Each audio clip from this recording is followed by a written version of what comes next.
आप देख सकते हैं तस्वीरों में DNews 34 के माध्यम से हम आप तक पहुंचा रहे हैं सीधी लाइव तस्वीरें। सचिन पायलट का जो हेलीकॉप्टर है वो उदयपुर वाटी की धरती झुंझुनू पर लैंडिंग हो चुका है, यानी कि सचिन पायलट यहां पर पहुंच चुके हैं।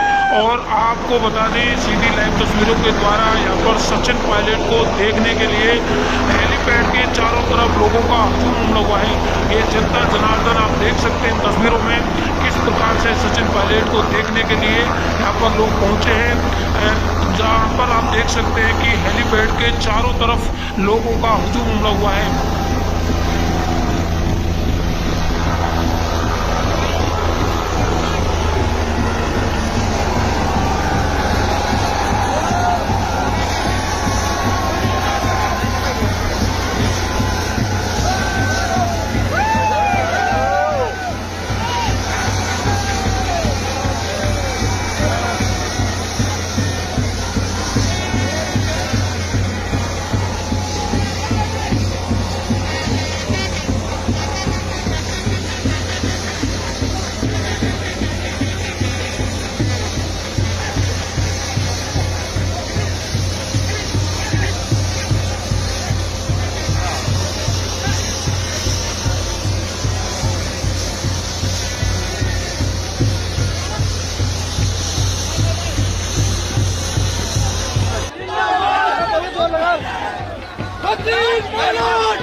सचिन पायलट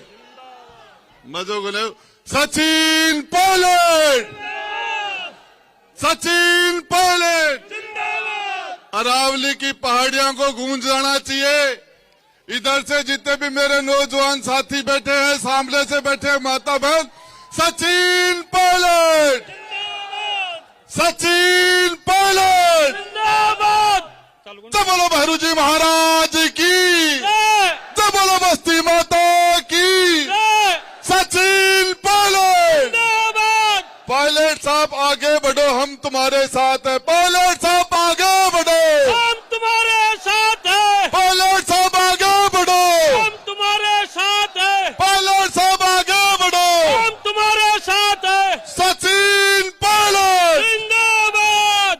अरे रोटी कौन खा रहा है आगे?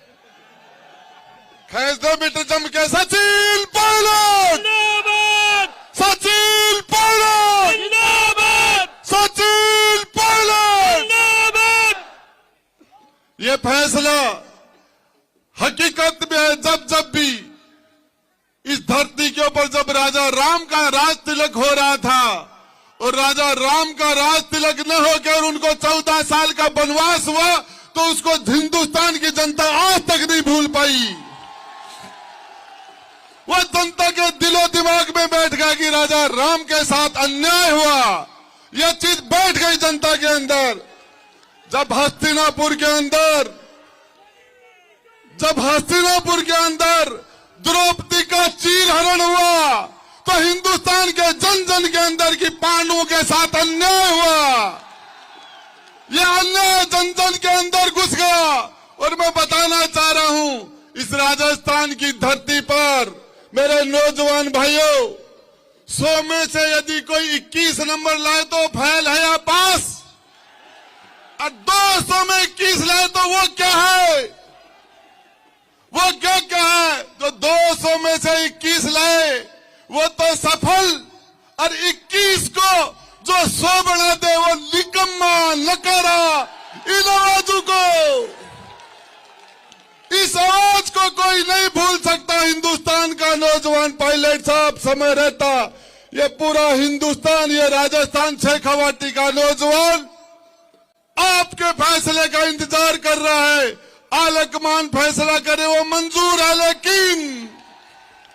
लेकिन मैं आपको बताना चाह रहा हूं, जिस मतदाता का पहली बार 18 साल का होने के बाद जो मतदान करेगा, जिसका वोटर लिस्ट में नाम नहीं है, वो भी कह रहा कि पायलट साहब मुख्यमंत्री कब बन रहे हैं। यह चीज, ये माता और बहनें भी इंतजार कर रही हैं। इनको किसी चीज से मतलब नहीं। मैं बता रहा हूं आपको, जब जब सत्ता के गलियारों में किसी के साथ अन्याय होता है, तो ये जनमानस क्रांति के रूप में आके बैठता है।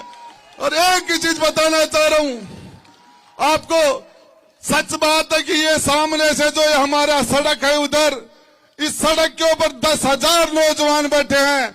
मैंने कहा यार आप चल के सामने बैठ जाओ।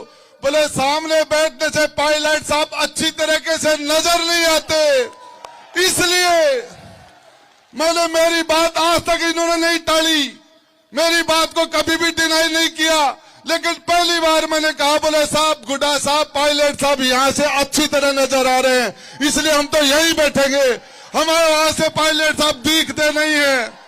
ये तो मैं आपको बताना चाह रहा हूं शेखावाटी के नौजवानों, केंद्र की सरकार ने अग्निपथ के अग्निवीर के रूप में इस नौजवान के साथ तो अन्याय हुआ, नौजवान बेरोजगारों के साथ अन्याय हो रहा है।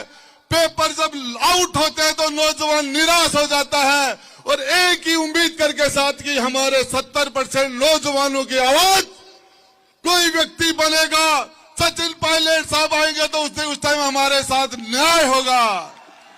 ये बेरोजगार लड़के, ये नौजवान लड़के, ये किसान, चाहे बिजली के लिए किसान परेशान है तो वो आपकी तरफ देख रहा है, अग्निपथ आती है तो आपकी तरफ देखते हैं। और नौजवानों के साथ मैं आपको बताना चाह रहा हूं, अब पायलट साहब आपको संबोधित करेंगे 2-3 नारों के साथ, 2-3 नारों के साथ आवाज गूंज जानी चाहिए, सचिन पायलट, सचिन पायलट।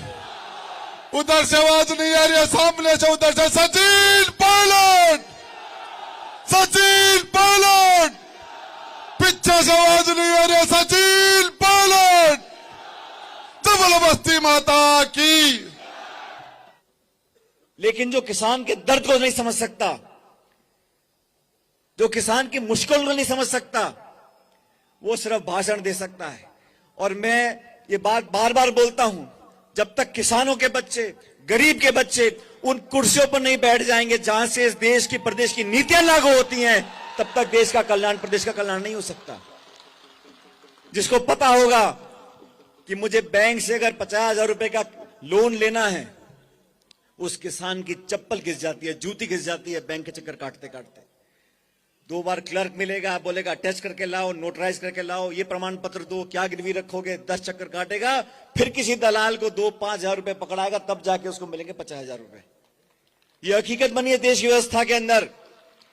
और कोई धन्ना सेठ, मोटा सामी, कोई उद्योगपति बैंक मैनेजर को फोन कर दे तो 10 करोड़ का चेक उसके घर पहुंच जाता है, बैंक मैनेजर लेके जाता है। इस वास्तविकता को समझना जरूरी है और इसलिए हम लोगों ने बीड़ा उठाया है कि उन लोगों को सचेत करेंगे, उन लोगों को जो किसान की ताकत को कम समझते हैं। इस देश में लोगों को बांटने के लिए बहुत सी बातें बोली जाती हैं, जाति, धर्म, भाषा, प्रांत, लेकिन इन सब बातों को खत्म करने के लिए, इन सब बातों से ऊपर उठने के लिए कुछ ऐसी बातें भी हैं। जो किसान है वो किसी जाति का नहीं है। जो अनाज पैदा कर रहा है, मंडी में एक मुट्ठी गेहूं की पकड़ लो, कोई बता नहीं सकता किसको किसने पैदा किया है, जाट ने, मीणा ने, गुजर ने, तेली, कुछ पता नहीं। लेकिन अनाज पैदा करने वाला, खेती करने वाला जो व्यक्ति किसान, उसकी कोई जाति नहीं है।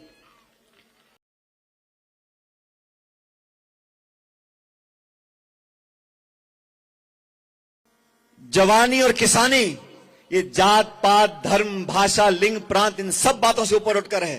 तो मैं नौजवानों से और किसानों से यह अपील करना चाहता हूं कि अपनी ताकत को हम लोग समझें और लोगों को विश्वास होना चाहिए कि हमारी कथनी कर्मी में फर्क नहीं है। जो हम कहते हैं वो कर कर दिखाते हैं। साथियों, गुड़ा जी भाषण दे रहे थे और हकीकत तो यह है कि रान्य गुड़ा जी जब भाषण देते हैं तो वो खुलकर ही बोलते हैं, तो बीच में कोई कोई full stop, comma, speed breaker कुछ नहीं। दोस्तों, जो देश का नौजवान है उसको बहुत उम्मीदें होती हैं उन लोगों से जो उस देश की नीतियां बनाते हैं, कानून बनाते हैं, राज करते हैं। और मैंने कल भी कहा, परसों भी कहा, इस देश के नौजवान को उम्मीद हम सब लोगों से है। जो बच्चा गांव में रहता है, शहर में रहता है, मेहनत करता है, खर्चा उठाता है, किताब खरीदता है, तैयारियां करता है, एग्जाम देने जाता है और पेपर अगर लीक हो जाता है तो सबको दुख होता है। ये किसी एक नेता, मंत्री, संतरी, पक्ष, पार्टी इसकी बात नहीं है। और बार बार अगर होता है तो उसका दुख हम सभी को लोगों को है। और मुझे खुशी है, मैं स्वागत करता हूं इस बात का कि जो जो इस प्रकरण में पकड़ा जा रहा है उस पर कार्रवाई की जा रही है। लेकिन इतना बड़ा हादसा अगर होता है, लगातार होता है, तो जिम्मेदारी तो तय करनी पड़ेगी। अब ये कहा जा रहा है कि कोई अधिकारी, कोई नेता इसमें लिप्त नहीं था। तो भाई जो एग्जाम की कॉपी होती है वो तिजोरी बंद होती है, वो तिजोरी में बंद होके बाहर बच्चों तक पहुंच गई, ये तो जादूगरी हो गई। भाई ऐसे कैसे हो सकता है? ऐसा संभव नहीं है। कोई ना कोई तो जिम्मेदार होगा और जांच चल रही। मुझे खुशी, मैं स्वागत करता हूं इस जांच का और मैं विश्वास दिलाता हूं हमारी पार्टी ने, चाहे राहुल गांधी जी हो, सोनिया गांधी जी हो, अपने नौजवानों के लिए हमेशा मदद और काम करने का काम किया है। साथियों, मैं 26 साल का था 2004 में। सोनिया गांधी जी ने मुझे लोकसभा का टिकट दिया और आपके आशीर्वाद से उस समय सिर्फ स्वर्गीय ओला साहब, मैं, डॉक्टर करण सिंह यादव साहब अलवर से और नमोनारायण मीणा जी माधोपुर से, हम 4 लोग लोकसभा चुनाव जीत कर आए थे। राजस्थान के अंदर भारतीय जनता पार्टी अभियान चला रही है, जन आक्रोश अभियान, यही नाम है ना, जन आक्रोश। तो मैं उनको बोलना चाहता हूं कि आपके पास सिर्फ आक्रोश है, जनता तो सारी यहां बैठी है। अभी हेमाराम जी बोल रहे थे, हेमाराम जी बहुत हमारे वरिष्ठ नेता हैं, प्रतिपक्ष के नेता रहे। जब 2018 के चुनाव थे तो मैं इनके घर जोधपुर गया और इन्होंने चुनाव लड़ने से मना कर दिया था। मैं प्रदेश अध्यक्ष था, मुझे एक एक सीट जीतनी बहुत जरूरी थी और मैं चाहता था कि हमारी पार्टी कांग्रेस के सिंबल पे हमारा एक अप्रत्याशित बहुमत आए। इसलिए मैंने उनसे आग्रह किया, मैंने कहा हेमराम जी, इनके परिवार में बहुत सारी घटनाएं घटी, दुखी थे, लेकिन मैंने उनको आग्रह किया। मैंने कहा यहाँ पूरे जिले बाड़मेर में मैंने सबसे बात कर ली है, आपके अलावा कोई सीट निकालेगा नहीं, आप लड़ोगे तो 10-5 हमारे और साथी जीत कर जाएंगे।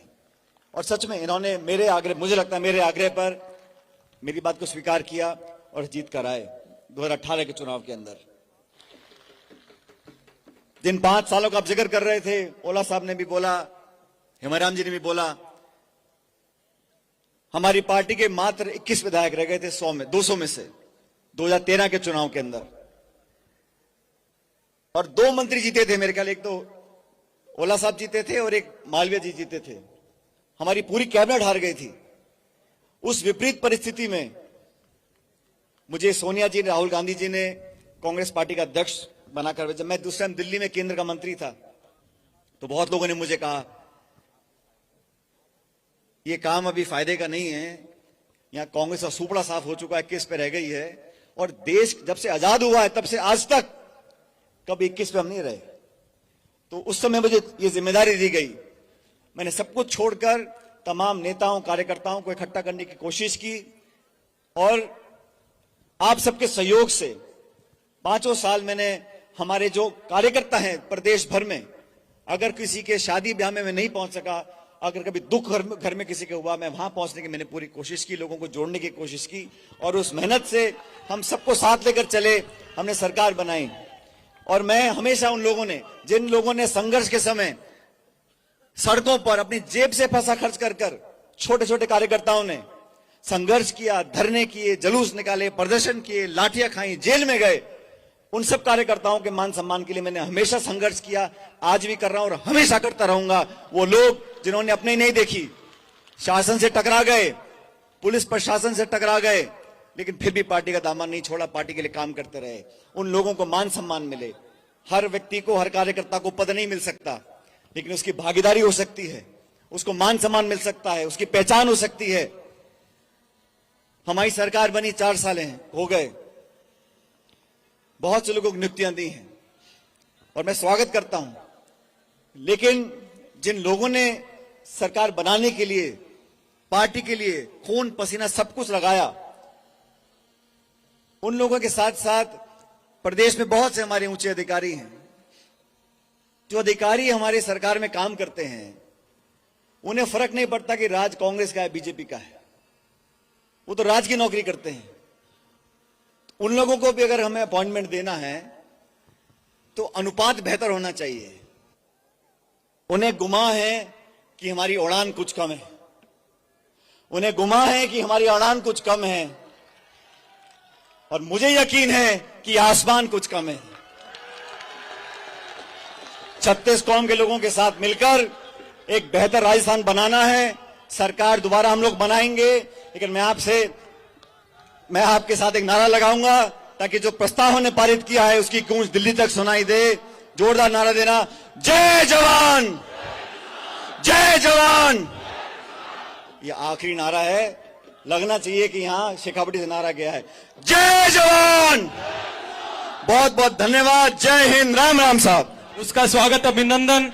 और 2 लाइनें में बोलना चाहूंगा कि झुक झुक कर सीधा खड़ा हुआ, झुक झुक कर सीधा खड़ा हुआ, अब फिर से झुकने का शौक नहीं, अपने ही हाथों रचा स्वयं, तुमसे मिटने का खौफ नहीं। तुम हालातों की भट्टी में, तुम हालातों की भट्टी में जब जब मुझको झोंकोगे, तब तब तब कर सोना बनूंगा मैं। तुम कब तक मुझको रोकोगे, तुम कब तक मुझको रोकोगे।